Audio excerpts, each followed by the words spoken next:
Estás escuchando un audio de Mosaic Boston Church.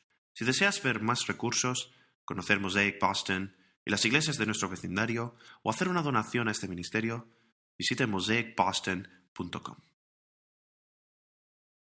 Buenos días, bienvenido a otro servicio en línea en Mosaic Boston, Brooklyn. Mi nombre es Jan Vezikov, uno de los pastores aquí junto con el pastor Shane y el pastor Andy. El pastor Andy y su esposa Joyce acaban de tener un bebé este fin de semana y creo que puedo anunciarlo, así que no sé si lo han anunciado, pero felicidades Joyce y Andy. Estamos muy contentos por vosotros y estamos orando por vosotros. Y feliz fin de semana del 4 de julio. Espero que estés planeando pasar un tiempo muy bueno con su familia, amigos, disfrutar de una muy buena barbacoa, ir a la playa, disfrutar de los buenos regalos de nuestro Padre. Dicho esto, ¿podrías orar conmigo por la predicación de la Santa Palabra de Dios? Oremos juntos. Padre Celestial, te amamos y te agradecemos que seas un buen Padre y que quieras lo mejor para nosotros.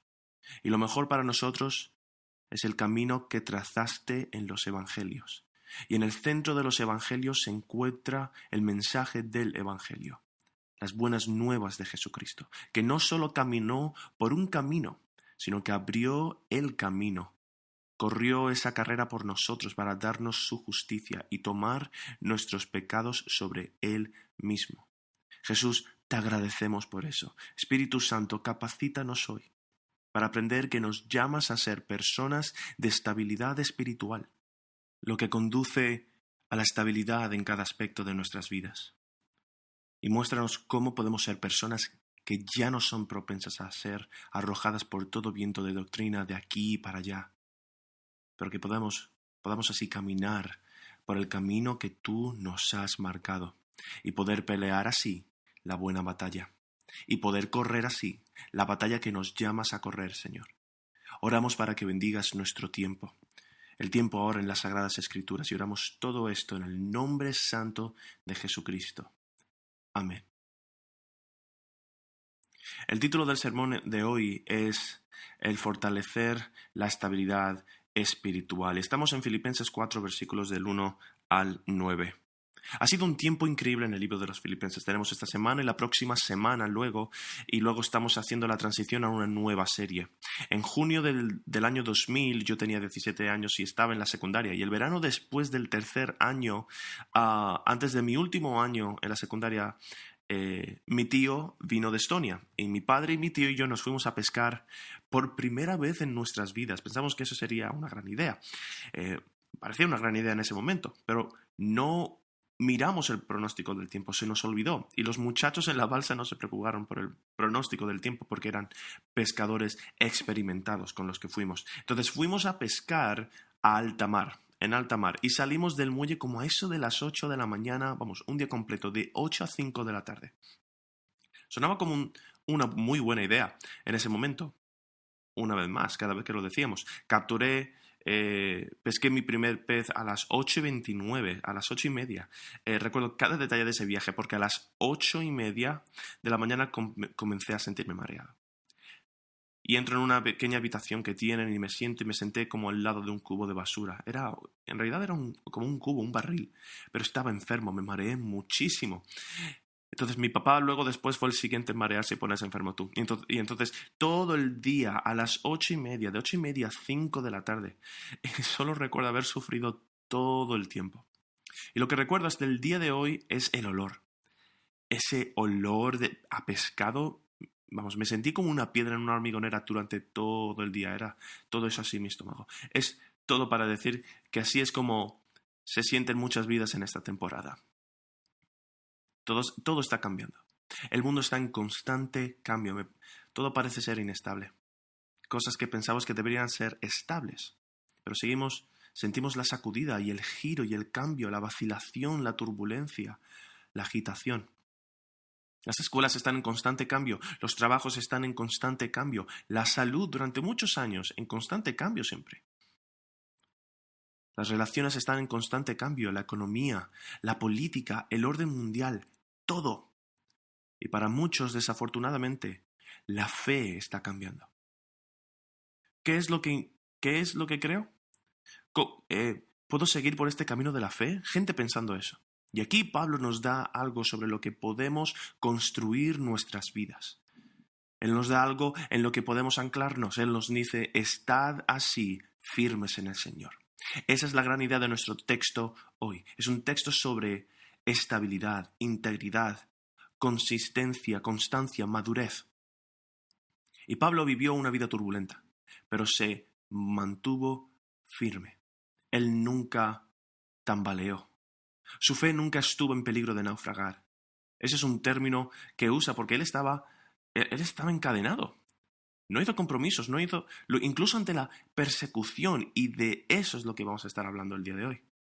Muchos cristianos piensan que entran al cristianismo, se arrepienten de sus pecados y se vuelven a Cristo y luego son buenos. Obtienen la tarjeta gratis para salir al infierno y luego pueden costearse el resto de sus pecados el resto de sus vidas. No puedes. Si no estás anclado, si no estás sobre el Evangelio, serás arrojado de aquí para allá.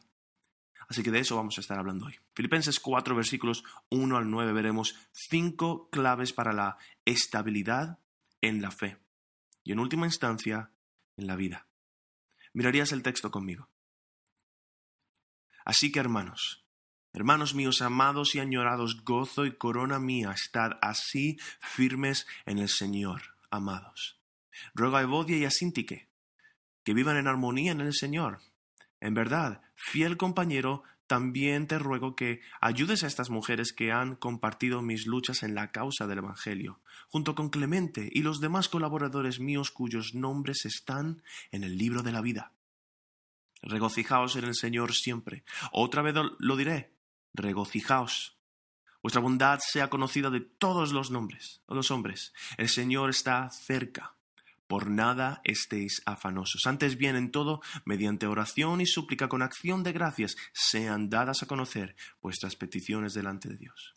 Y la paz de Dios, que sobrepasa todo entendimiento, guardará vuestros corazones y vuestras mentes en Cristo Jesús. Por lo demás, hermanos, todo lo que es verdadero, todo lo digno, todo lo justo, todo lo puro, todo lo amable, todo lo honorable, si hay alguna virtud o algo que merece elogio, en esto meditad.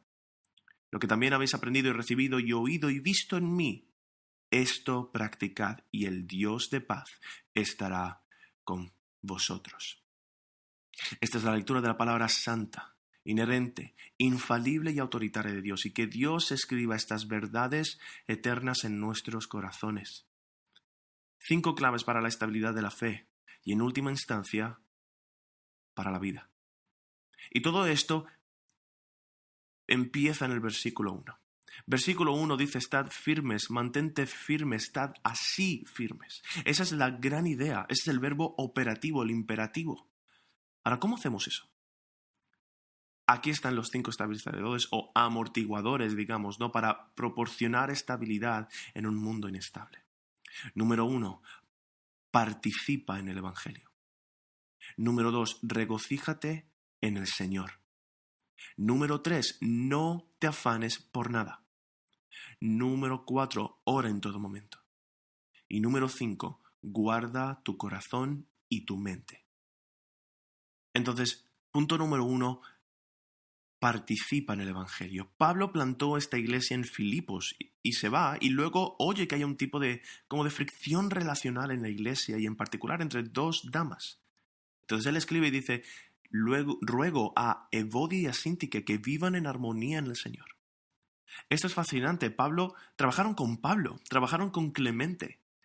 Y luego versículo 3 dice, en verdad, fiel compañero, también te ruego que ayudes a estas mujeres que han compartido mis luchas en la causa del Evangelio, junto con Clemente y los demás colaboradores míos, cuyos nombres están en el libro de la vida. Son creyentes. Y Pablo se va. Evodia y Síntique y Pablo aquí están, trabajando juntos. Y ahora Pablo parece haber sido el pegamento de esta relación entre Evodia y Síntique. Estaban dispuestos a trabajar juntos porque Pablo los mantenía conectados. Ahora Pablo se va, se miran y dice, no creo que seas mi amigo, no creo que seas mi amiga, creo que eres amigo de un amigo. Y Pablo aquí ahora ya no está, así que no creo estar realmente de acuerdo con esto. Entonces Pablo no dice, quiero que estés de acuerdo y punto. No, eso no es lo que dice. Él no dice, quiero que estés de acuerdo en mí, por mí, en Pablo. Él dice, lo que dice en realidad es, quiero que viváis en armonía en el Señor. Cuando miras las relaciones más cercanas en tu vida, tienes que hacerte una pregunta. ¿Qué es lo que realmente me conecta con esa persona? Si es solo esa persona, cuando esta persona se peca contra ti, cuando esta persona hace algo que te irrita, tienes el potencial no solo para romper la relación, sino que tiene el potencial de desestabilizarte espiritualmente. ¿Sabes de qué estoy hablando? Cada vez que tienes un conflicto en una relación con una persona, siempre conduce a un conflicto en tu relación con el Señor. Cuando hay una fricción con la relación con una persona cercana a ti, hay inevitable fricción con tu relación con el Señor. Te cierras a las personas, cierras tu corazón y luego tu corazón está cerrado a Dios. Y Pablo dice, quiero que viváis en armonía en el Señor. Es el Señor quien te une. Es el Señor que por el Evangelio de Jesucristo te da la bienvenida a la familia de Dios. Y Dios es el Padre. Jesús es nuestro hermano mayor. Y por el poder del Espíritu Santo podemos vivir como hermanos. Y Pablo dice, quiero que sigas colaborando, participando en el Evangelio. Ahora, ¿por qué es esto importante, el compañerismo, esta participación en el Evangelio? Para Pablo, si tienes fricción relacional como cristianos, eso disuade tu trabajo para el Señor en el Evangelio, tu trabajo en el Evangelio.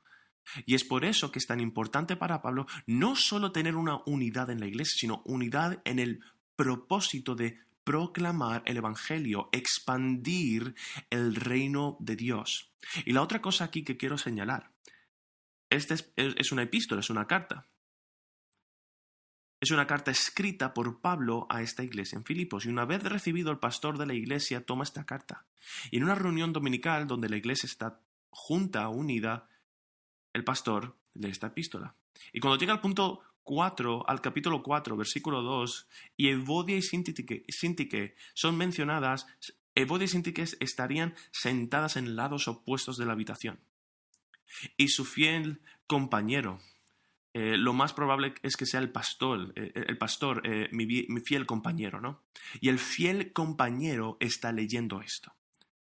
Y llama a estas damas por su nombre. Me parece fascinante porque vivimos en una cultura donde es increíblemente ofensivo decirle a alguien que lo que está haciendo está mal. El único pecado que queda en nuestra cultura, en la idolatría, en la religión humanista secular de nuestra nación, el único pecado que queda es llamar a algo pecado. Y Pablo no solo dice en general, hola, quiero que te lleves bien. Lo que dice es, Evodia, Síntique, quiero que te lleves bien, que estéis en armonía en el Señor. ¿Y por qué? Porque te amo, os amo. Y con eso comienza el versículo 1.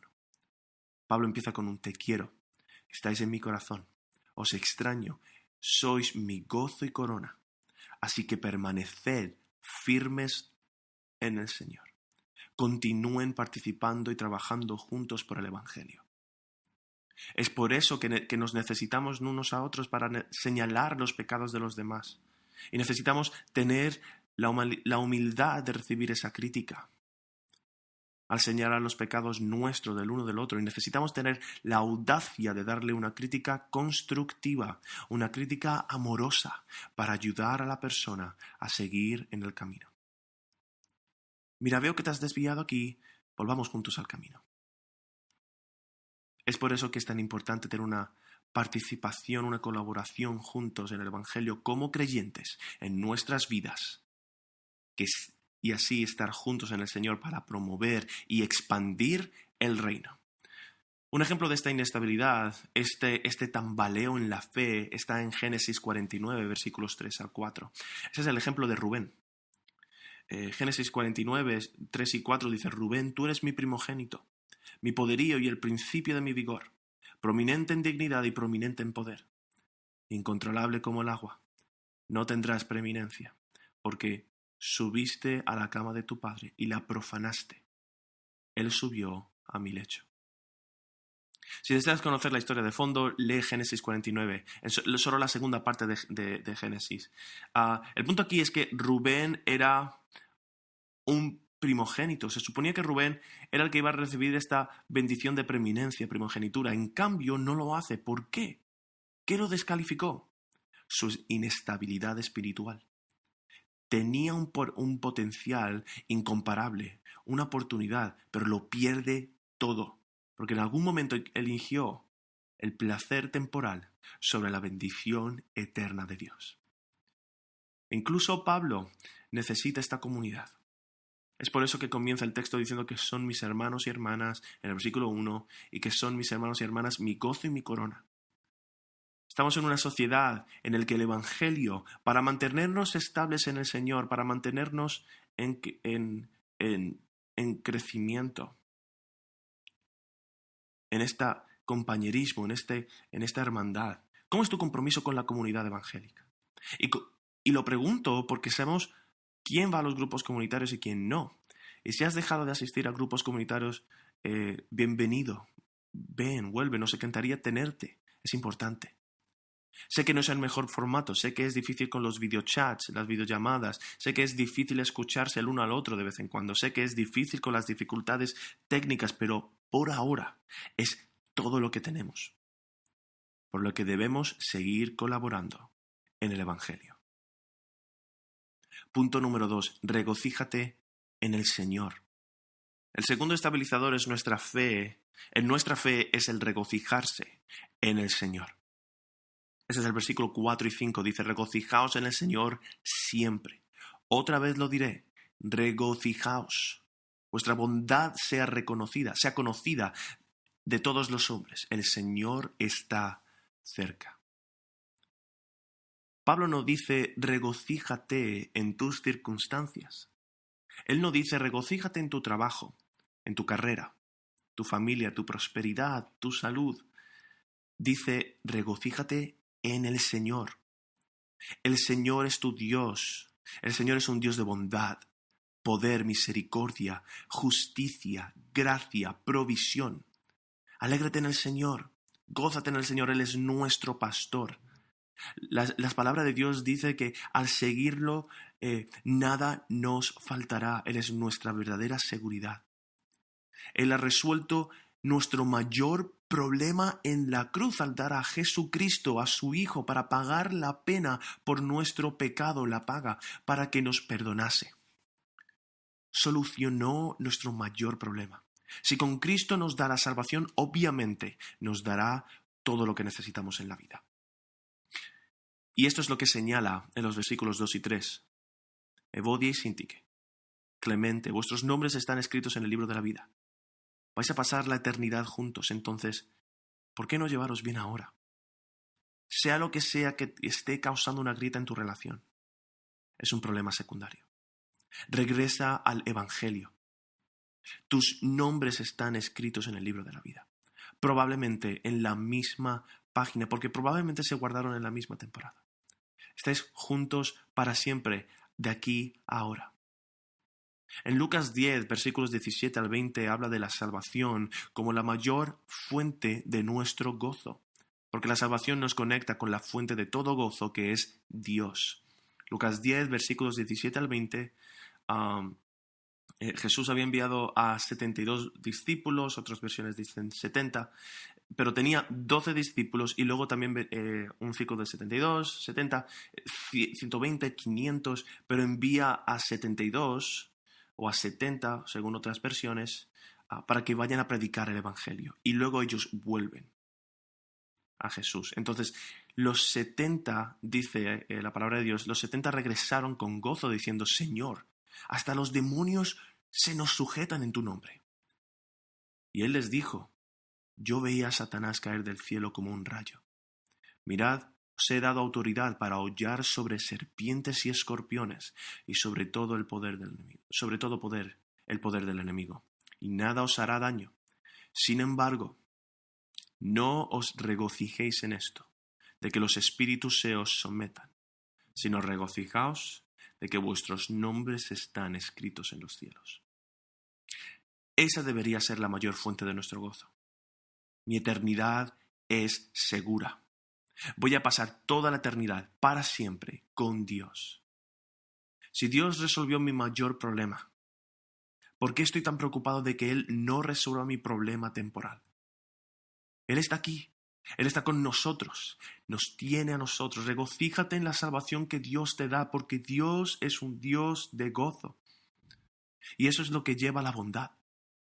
El versículo 4 dice, regocijaos en el Señor siempre. Otra vez lo diré, regocijaos.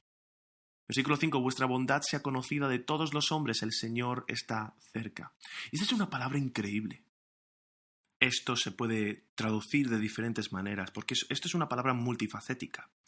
Una traducción dice gentileza, una traducción dice en inglés, dice razonabilidad. Otro dice que conozcan tu paciencia. ¿Pero qué es esta bondad? Es un temperamento radical, donde pase lo que pase, eres equilibrado. Pase lo que pase, tus emociones están controladas. Tus emociones están ancladas en un Dios que da gozo. Y pase lo que pase, aún puedes experimentar gozo. Todavía puedes hacer esto que Él nos dice que hagamos 2 veces. Este imperativo, un verbo, regocíjate. ¿Y por qué? Por causa del Evangelio. Ahora, lo razonable, ya sabes lo que es esto. Si solo piensas en lo contrario es no ser razonable, no mostrar bondad. He tenido personas en mi vida, tal vez recientemente, y seguramente me has tenido tú también, ¿no? Y probablemente personas que hayan dicho, oye, no estás siendo razonable. Cuando tus emociones se encienden y ni siquiera las puedes controlar, estás fuera de control.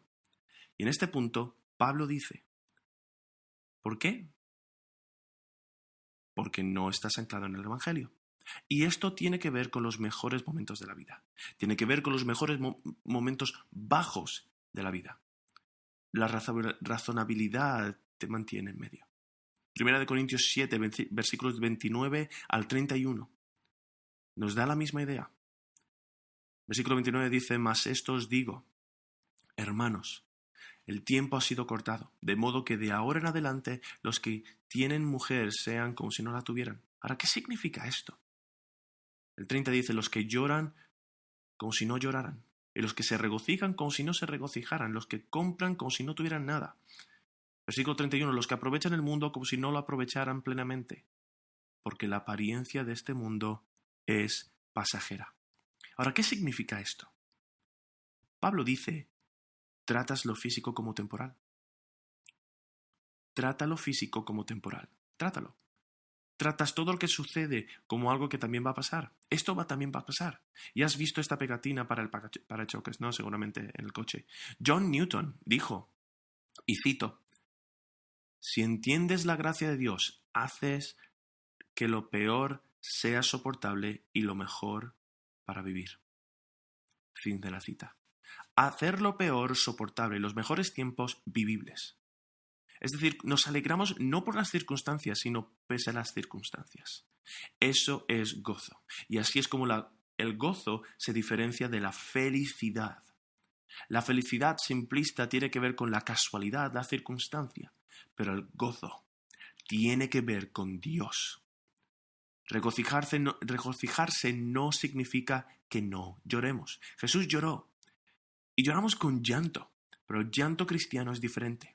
La tristeza cristiana, el duelo, la tristeza son el duelo y la tristeza comparado con la tristeza cristiana son diferentes.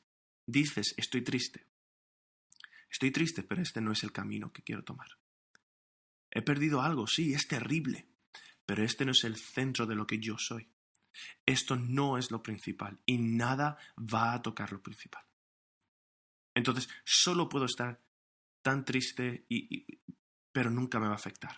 Nunca va a controlarme. Y luego, por cierto, cuando suceden cosas buenas, cuando obtienes un ascenso, experimentas éxito, cuando florecen tus relaciones, ¿qué hace un cristiano? ¿Qué debe hacer un cristiano? Tienes que decir, wow, tranquilízate, corazón. Tranquilízate, mi corazón. No te pongas demasiado feliz con esta cosa circunstancial. Es agradable, es genial. Lo voy a disfrutar, pero no es lo principal. Y podría tener que dejarlo en algún momento. Y por cierto, tienes que predicarte también esto a ti mismo. Cuando estás triste, abatido y ansioso, tienes que decirte la verdad, tienes que recordarte la verdad. Y cuando estás demasiado extasiado con las circunstancias, debes predicarte a ti mismo y decir, oye, cálmate, esto no es lo principal. Y por cierto, la idea de predicarte a ti mismo, esto me llega de alguna manera. Siempre he escuchado, tienes que predicarte a ti mismo. El salmista se predica a sí mismo. Él dice, ¿por qué estás abatido, alma mía? Él se predicó a sí mismo en ese momento. Y durante esta cuarentena, como estás viendo en este momento en un domingo ahora mismo, ¿qué estoy haciendo ahora contigo un domingo? Me estoy mirando contigo, estoy mirándome predicarte y estoy mirando por predicarme a mí mismo también. Y te diré algo, las primeras semanas fui demasiado crítico, como hiciste esto mal, hiciste esto muy mal, demasiada emoción de tu mano, ¿qué estás intentando hacer? ¿Aterrizar un avión? Etcétera, etcétera, etcétera. Tu pelo se ve muy feo. Pero si escucho la sustancia de lo que me digo a mí mismo, y lo que me digo a mí mismo es la Escritura, el Evangelio, es alentador. Lo sé, es el Evangelio, es la santa palabra de Dios, y tú deberías predicar la verdad a ti mismo. Edificarte con la palabra de Dios, y eso es lo que significa crecer en madurez cuando eres alimentado. Punto número 3. El tercer estabilizador aquí es nuestra fe. El estabilizador en nuestra fe es no afanarse por nada. Filipenses 4, versículos 5 y 6. El Señor está cerca. Por nada estéis afanosos. La preocupación nos aleja de Dios. La preocupación mata el gozo. La preocupación causa estrés. ¿Qué te preocupa? La preocupación asume responsabilidades que Dios no nos ha dado. Y así es como la preocupación nos aleja de Dios. Porque en cierto sentido, inconscientemente estamos diciendo, Dios, no estás haciendo tu trabajo. Dios, yo puedo hacer este trabajo mejor que tú. Pero la Escritura dice, no te afanes por nada. No estés ansioso por nada. No te preocupes por nada. Si no se puede hacer nada al respecto, ¿qué sentido tiene dar vueltas en círculos? Y eso es lo que significa la palabra ansiedad o estar ansioso en el griego, la palabra griega, dar vueltas en círculos, como conducir en un callejón sin salida. No vas a llegar a ningún lado. Entonces, ¿por qué dedicar tu tiempo a preocuparte? No puedes controlar lo incontrolable. No puedes controlar lo incontrolable. A mí me encanta el Sermón del Monte y en Mateo 6, 25 al 34, las palabras de Jesucristo aquí son estas. Por eso os digo, no os preocupéis por vuestra vida, qué comeréis o qué beberéis, ni por vuestro cuerpo qué vestiréis. ¿No es la vida más que el alimento y el cuerpo más que la ropa? Mirad las aves del cielo, que no siembran, ni siegan, ni recogen en graneros, y sin embargo, vuestro Padre Celestial las alimenta. ¿No sois vosotros de mucho más valor que ellas? ¿Y quién de vosotros, por ansioso que esté, puede añadir una hora al curso de su vida? Y por la ropa, ¿por qué os preocupáis? Observad cómo crecen los lirios del campo. No trabajan ni hilan, pero os digo que ni Salomón, en toda su gloria, se vistió como uno de estos. Y si Dios viste así la hierba del campo, que hoy es y mañana es echada al horno, ¿no hará mucho más por vosotros, hombres de poca fe?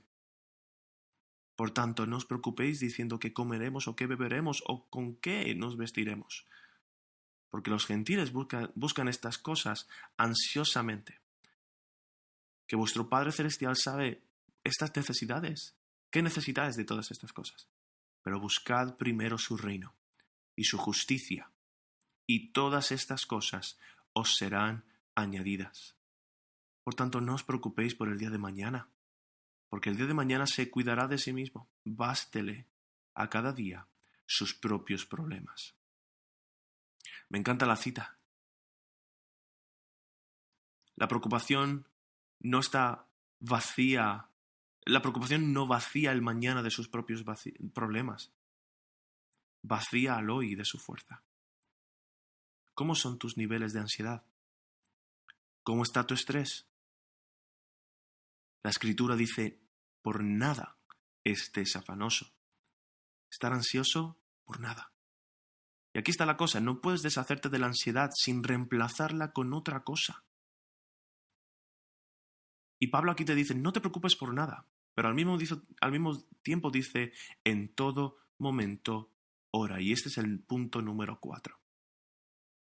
Filipenses 4, 6 al 7 dice, no te preocupes por nada, pero en todo, por medio de la oración y la súplica con acción de gracias, haz que tu petición sea conocida por Dios, delante de Dios, y la paz de Dios, que sobrepasa todo entendimiento, guardará vuestros corazones y sus mentes en Cristo Jesús. Cada vez que Dios te dice que elimines algo en tu vida, ya sea el pecado o simplemente algo neutral, Él dice, quiero quitarte esto para darte algo mejor. Quiero tomar esto y quiero reemplazarlo por algo mejor. Y por cierto, si eres padre, sabes exactamente de lo que estoy hablando. Con los bebés, esta es la única técnica de tomar algo de ellos. No puedes simplemente tomar algo de ellos y ya está. A mis hijos, cuando eran muy pequeños, comerían cualquier cosa del suelo porque les gusta comer. Si conoces a los bebés Vezikov, vamos, nos encanta comer, es nuestro don espiritual.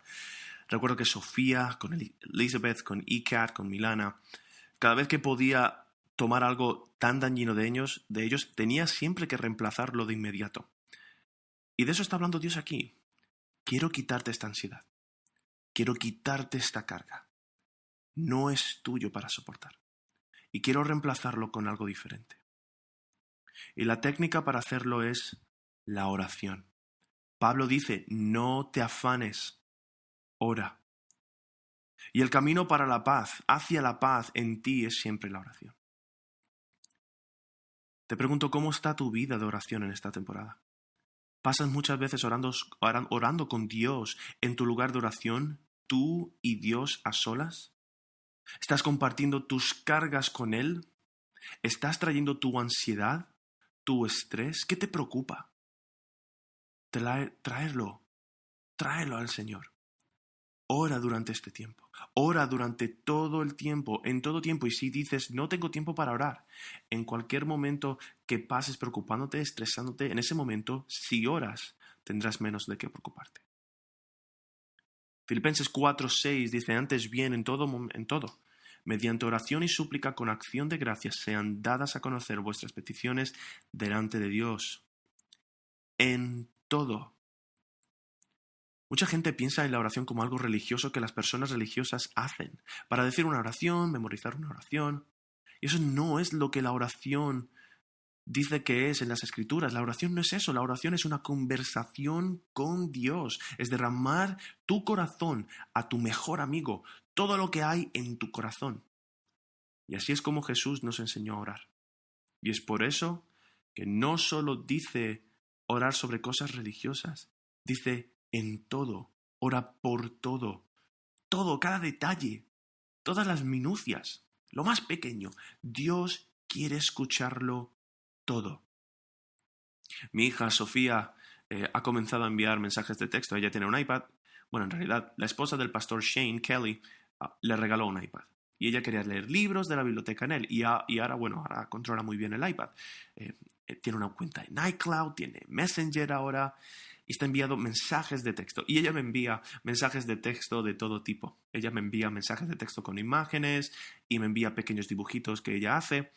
Incluso pequeñas actualizaciones de cómo está, estando ella en una habitación diferente. En diferentes habitaciones de mi casa. Y te diré que, como padre, amo cada uno de esos textos. Amo cada uno de esos mensajitos. De hecho, me los como. Dame algo más, dame más obras de arte, más flores que tú hagas, dame más fotos tuyas, me las como todas. Y Dios es un gran padre. Es el mejor padre. Y le encanta escuchar lo que sucede en nuestras vidas. Y eso es lo que es la oración. Es enviar mensajes de texto realmente largos a Dios. Cuanto más largo, mejor. Si tienes algo que decir, no solo la repetición por Sermón del Monte. Él usa la palabra aquí para pedir en todo, mediante oración y súplica con acción de gracias, que Dios conozca tus peticiones, no solo las necesidades. El Sermón del Monte dice aquí necesidades, pero aquí dice peticiones, ¿no? Es la idea, ¿no? Esa es otra capa de nuestras vidas. No se trata solo de necesidades. Dios satisface todas nuestras necesidades básicas. Como buen padre, quiere saber cuáles son nuestras peticiones. La Escritura dice, pon tu delicia en el Señor y Él te dará las peticiones de tu corazón. Nuestro mayor deseo se cumple cuando nos deleitamos en Él. Pero hay otros deseos, hay sueños, hay esperanzas, hay metas. Y Él dice, comparte eso con Dios. Refiriéndose a ser específico, como peticiones específicas. Mucha gente ora demasiado vagamente, demasiado general, como Dios bendiga mi alma. Bueno, a veces una bendición es dolorosa. A veces Dios envía el sufrimiento como una bendición, así que sé específico. Dios, estoy estresado con X cosa. Por problemas financieros, por problemas de vivienda, por problemas relacionales. Dios, esto es en lo que estoy pensando.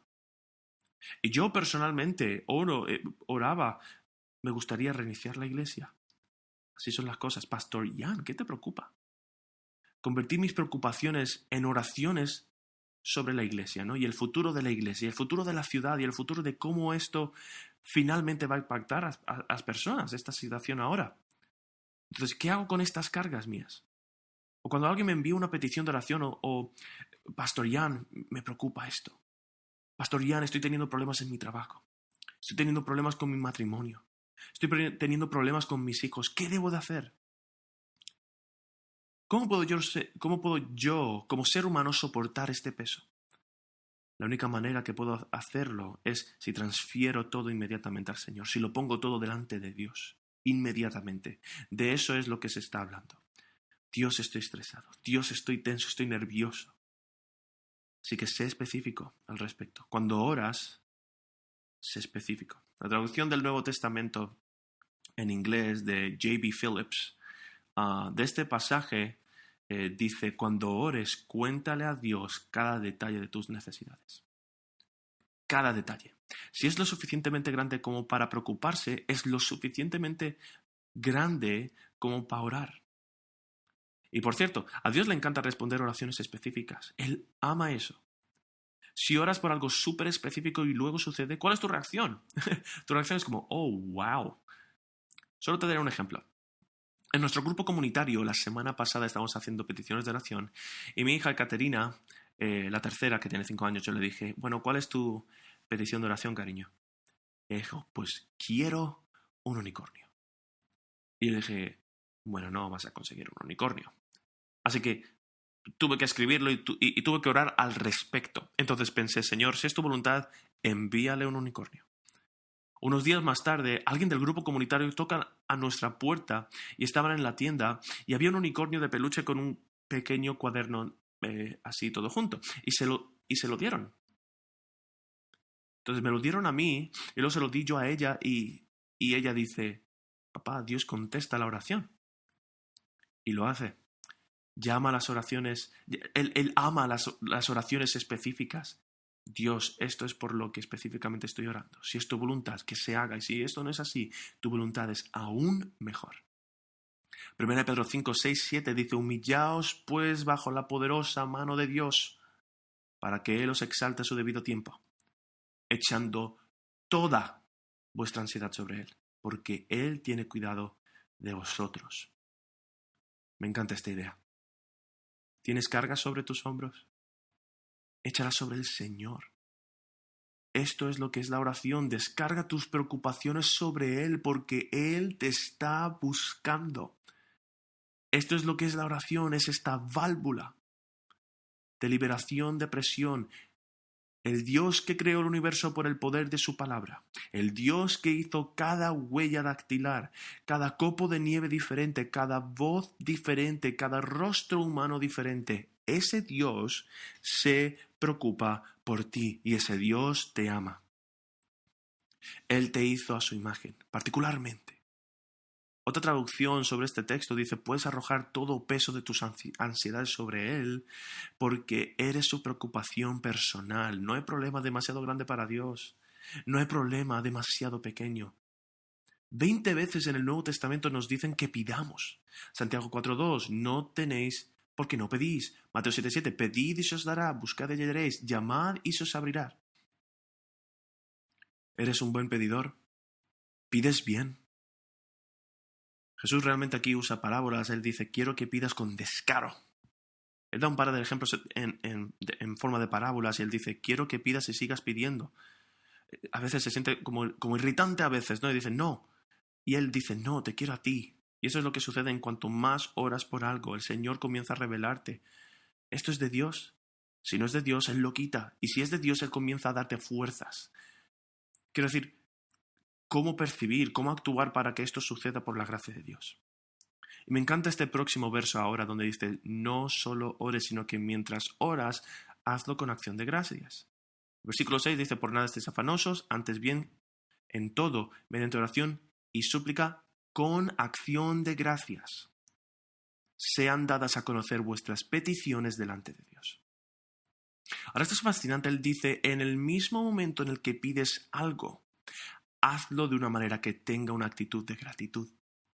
Hazlo de una manera en la que ya estés pensando en Dios. Y tú dices, ¿cómo puedo estar agradecido sin saber cómo Dios va a responder?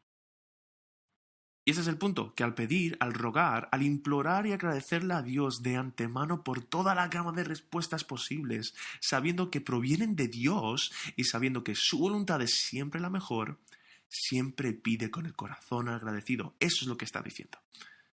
En el libro de Marcos, capítulo 11, versículo 24, dice, por esto os digo, que todas las cosas por las que oréis y pidáis, creed que ya las habéis recibido y os serán concedidas. Cree que lo has recibido. Qué interesante giro de la frase.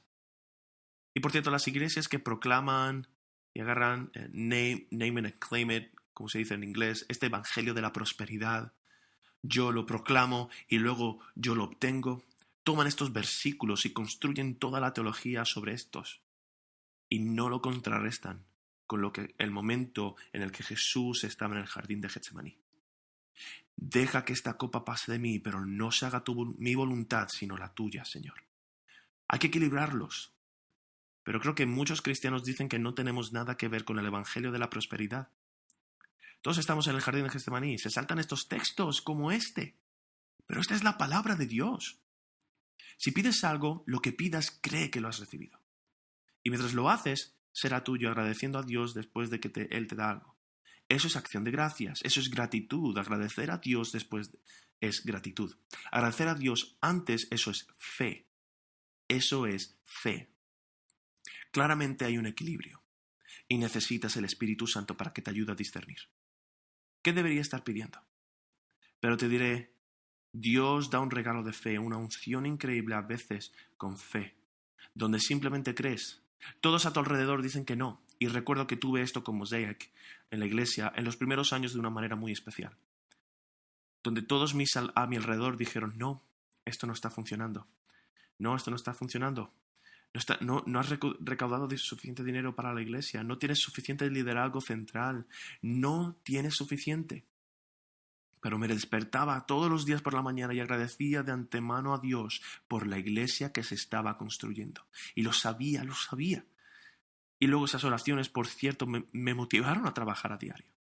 Y recuerdo en 2009, 2010, 2011, hasta 2014, todavía pastoreaba una iglesia rusa. Estábamos haciendo cuatro cultos en un domingo. Estábamos trabajando 80, 90 horas a la semana y me despertaba a las 5, a las 6 de la mañana y me acostaba alrededor de las 11 de medianoche. Y todos los días oraba y agradecía a Dios y trabajaba.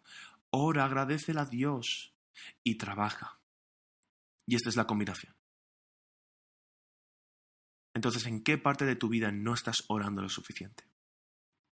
¿En qué parte de tu vida también no tomas lo que oras y trabajas en ello por la gracia de Dios?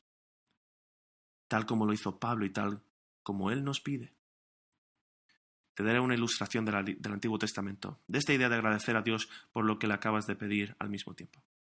Segunda de Crónicas, capítulo 20.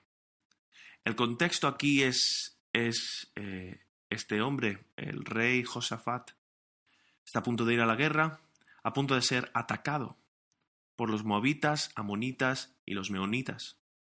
Es una gran multitud de ejércitos y tienen miedo. Él tiene miedo y él llama a toda la nación. Él proclama un ayuno. Y él dijo, estamos ayunando y orando para que Dios intervenga milagrosamente. Y esto es 2 de Crónicas 20, capítulo 6, dice, el comienzo de su oración, oh Señor, Dios de nuestros padres, ¿no eres tú Dios en los cielos? ¿Y no gobiernas tú sobre todos los reinos de las naciones? En tu mano hay poder y fortaleza, y no hay quien pueda resistirte. ¿Qué está haciendo aquí el rey Josafat? Le está recordando a Dios, esto es lo que tú eres. Pero se está recordando a sí mismo de quién es Dios. Esa oración en ese capítulo te recomiendo de verdad que la leas. Ahora, a partir del versículo 14, dice, entonces el Espíritu del Señor vino en medio de la asamblea sobre Jahaziel, hijo de Zacarías, hijo de Benaía, hijo de Jehiel, hijo de Matanías, levita de los hijos de Asaf, y dijo, prestad atención, todo Judá, habitantes de Jerusalén, y tú, rey Josafat, así os dice el Señor. No temáis, ni os acobardéis delante de esta gran multitud, porque la batalla no es vuestra, sino de Dios. Descended mañana contra ellos, y aquí ellos subirán por la cuesta de Cis, y los hallaréis en el extremo del valle, frente al desierto de Jeruel. No necesitáis pelear esta batalla. Apostaos y estad quietos, y ved la salvación del Señor con vosotros, oh Judá y Jerusalén. No temáis ni os acobardéis, salid de mañana al encuentro de ellos, porque el Señor está con vosotros. Manteneos firmes. ¿Qué es lo que está diciendo aquí? Él llama a eso estabilidad en la fe.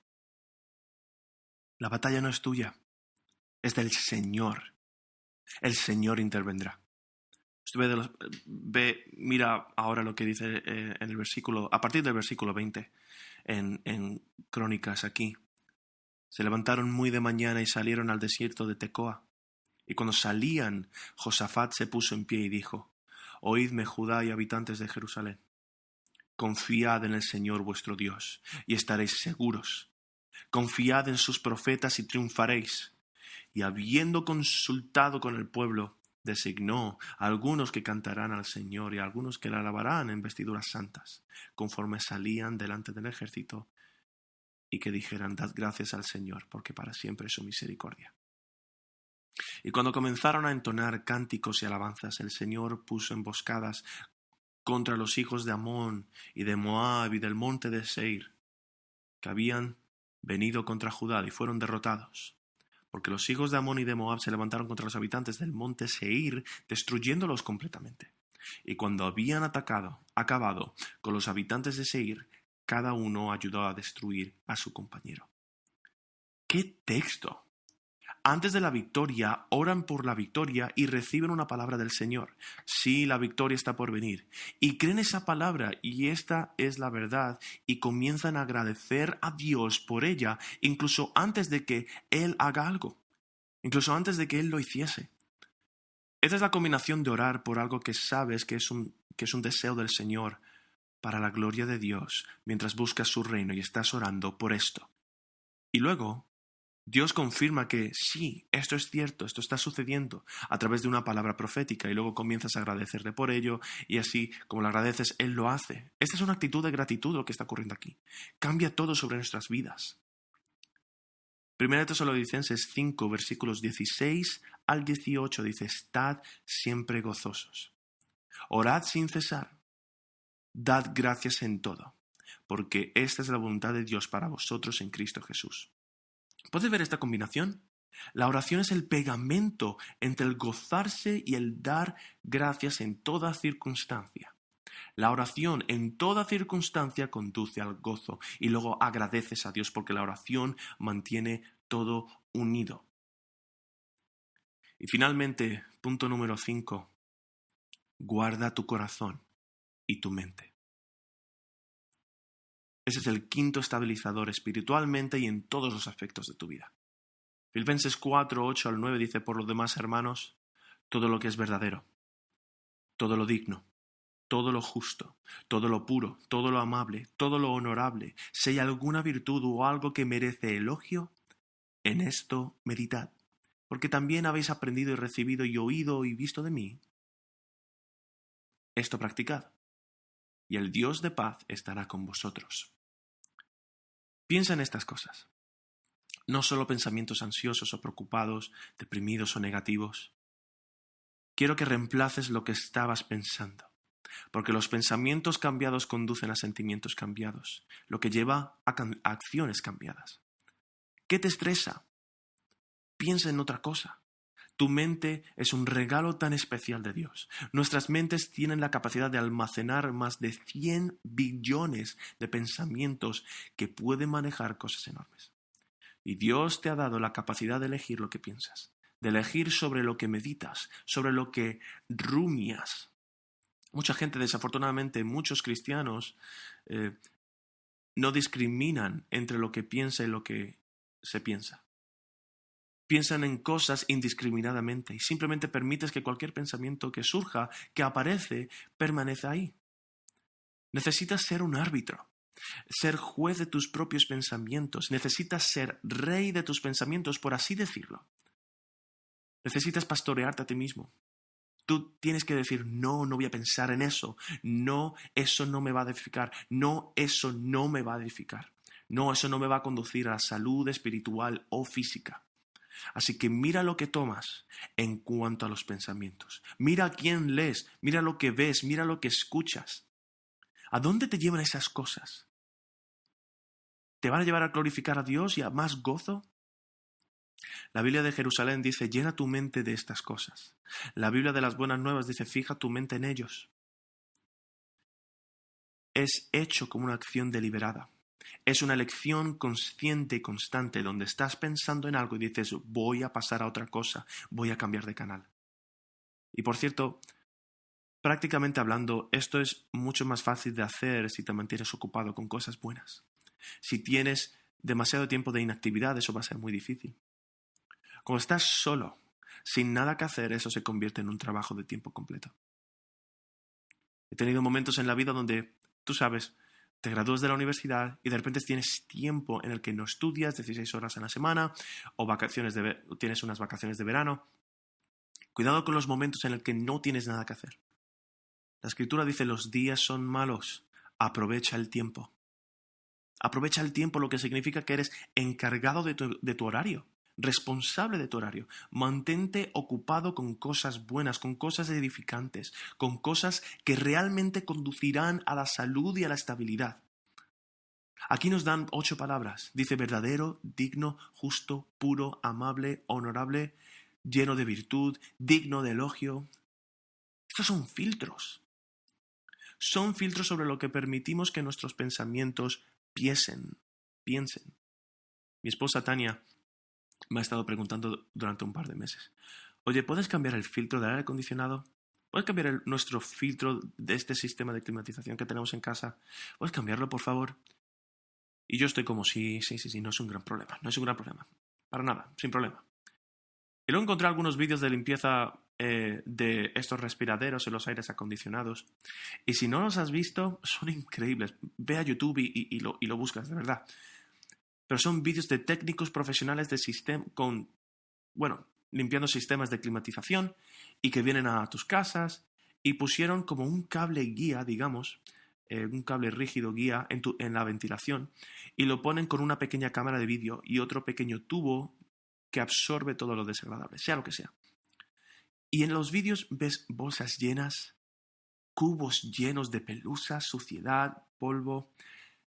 Y vi eso y mi mente se despertó y dijo: oh, Dios mío, tal vez debería escuchar a mi esposa y cambiar el filtro ahora mismo. Bajé para cambiar el filtro. En primer lugar, fue realmente difícil de sacar porque estaba lleno de mugre y suciedad. Y lo saco y es casi... no se lo mostré ni a Tania. tampoco lo he tirado todavía. Voy a ir a casa a tirarlo ahora para que ella no lo vea. Pero era asqueroso. Y ahora tomé este hermoso filtro que acabo de recibir de Amazon, lo saqué del plástico y estaba impecable, estaba limpio. Y lo puse y te digo, el aire cambió de inmediato. Necesitamos cambiar el filtro de nuestra mente. A veces el filtro se obstruye y ya ni siquiera funciona.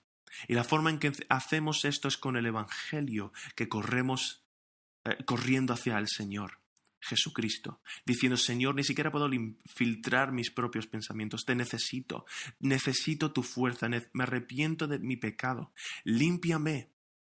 Y la sangre de Jesucristo nos limpia el interior, al interiorizar lo que Él ha hecho por nosotros. Proverbios 4:23. Proverbios 4:23 dice: con toda diligencia guarda tu corazón, porque de él brotan manantiales de vida. ¿Qué es el filtro? El Evangelio es la parte limpiadora del filtro. Es la parte activa que está en el filtro. Pero el filtro es la Sagrada Escritura. La Sagrada Escritura es el filtro. La Sagrada Escritura es lo que nos dice: eso es bueno, eso es verdad, eso es honorable, eso es digno de alabanza, eso no es así. Y esa es la razón por la cual las Escrituras a menudo hablan de la doctrina como el constructor de cimientos de nuestra estabilidad. Mira 2 de Pedro 2:14. 2 de Pedro 2:14 dicen: tienen ojos de adulterio, hablando de falsos maestros, nunca cesan de pecar. Seducen a las almas inestables. Tienen un corazón ejercitado en avaricia. Son hijos de maldición. Almas inestables que no están ancladas en el Evangelio. Las narraciones falsas, las cosmovisiones falsas. 2 de Pedro 3, 17 al 18. Por tanto, amados, sabiendo esto de antemano, estad en guardia, no sea que arrastrados por el error de hombres libertinos, caigáis de vuestra firmeza. Antes bien, creced en la gracia y el conocimiento de nuestro Señor y Salvador Jesucristo. A Él sea la gloria ahora y hasta el día de la eternidad. Amén. La estabilidad proviene de las Escrituras. Saturando tu mente con las Escrituras. Lavarse la mente con el agua de la palabra a diario. Lava tu mente con el agua de la palabra a diario. La Sagrada Escritura es el filtro. Y luego, cuando el filtro está obstruido, el Evangelio y el arrepentimiento actúa. Y eso te lleva a la paz de la mente. El versículo 7, volviendo a Filipenses, dice: y la paz de Dios, que sobrepasa todo entendimiento, guardará vuestros corazones y vuestras mentes en Cristo Jesús. Me encanta esta frase. Guardará. Es un término militar aquí. Él está hablando de aquí una guarnición o centinelas o un guardia. Pablo está en prisión, encadenado a un soldado romano. Y él dice, de la misma manera que en que hay guardias en su celda, Pablo dice: la paz de Dios, que trasciende, está por encima de nuestro entendimiento, no tiene ningún sentido a nivel físico, va a guardar nuestros corazones y nuestras mentes en Cristo Jesús. Entonces, cuando llega la negatividad, cuando llega la ansiedad, cuando llega la depresión, esta paz sirve como guardia. ¿Qué te preocupa hoy en día? ¿Te preocupan las finanzas, la economía, la política, tu salud, el orden mundial, los niños, tu carrera profesional? Lo que sea que te esté generando estrés en tu vida, deshazte de eso. Reemplázalo con oración y permita que la paz de Dios guarde vuestro corazón, tu corazón, en Cristo Jesús. Isaías 26:3 dice: al de firme propósito guardarás en perfecta paz, porque en ti confía. ¿Está tu mente en Dios? ¿Confías en Dios? El versículo 9: lo que también habéis aprendido y recibido y oído y visto en mí, esto practicad, y el Dios de paz estará con vosotros. Practica estas cosas, no aquellas cosas que te alejan. Practica estas cosas y el Dios de paz estará contigo. Y por cierto, esta paz forma parte del gozo que Dios ofrece. Un corazón gozoso es un corazón pacífico. Un corazón pacífico es un corazón de oración y un corazón lleno de acción de gracias. C.S. Lewis escribe esto, y cito: dudo que si alguien que lo haya probado alguna vez, hablando del gozo, que si ambos estuvieran en su poder, que lo cambiaran por todos los placeres del mundo. Pero entonces el gozo nunca está en nuestro poder, y el placer a menudo lo está. Fin de la cita. El gozo nos mantiene en tierra, estabilizados. La búsqueda del placer a expensas del gozo nos aleja del Señor. La búsqueda del placer a expensas del gozo nos aleja del Señor. Y el gozo siempre es mejor. Los 5 puntos, estos 5 estabilizadores que brindan estabilidad en un mundo inestable. Si los perdiste, aquí los digo de nuevo. Número 1, participa en el Evangelio. Número 2, regocíjate en el Señor.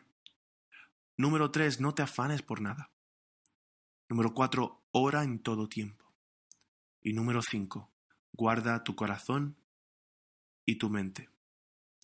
Terminaré con Hebreos 6, 18 al 19. Los que hemos buscado refugio, seamos grandemente animados para asirnos de la esperanza puesta delante de nosotros, la cual tenemos como ancla del alma, una esperanza segura y firme. Amén. Oremos. Dios Santo, te amamos. Santísima Trinidad, Padre, Hijo y Espíritu Santo. Te agradecemos que nos brindes un ancla segura para mantenernos conectados en ti, para mantenernos en tierra, para evitar que las olas de este mundo nos arrojen de un lado a otro con estas olas por lo que suceda a nuestro alrededor. Y Señor, oro, en este tiempo continúa llenando nuestros corazones con gozo y paz, y continúa haciéndonos crecer en estabilidad. Oro todo esto en el santo nombre de Cristo. Amén.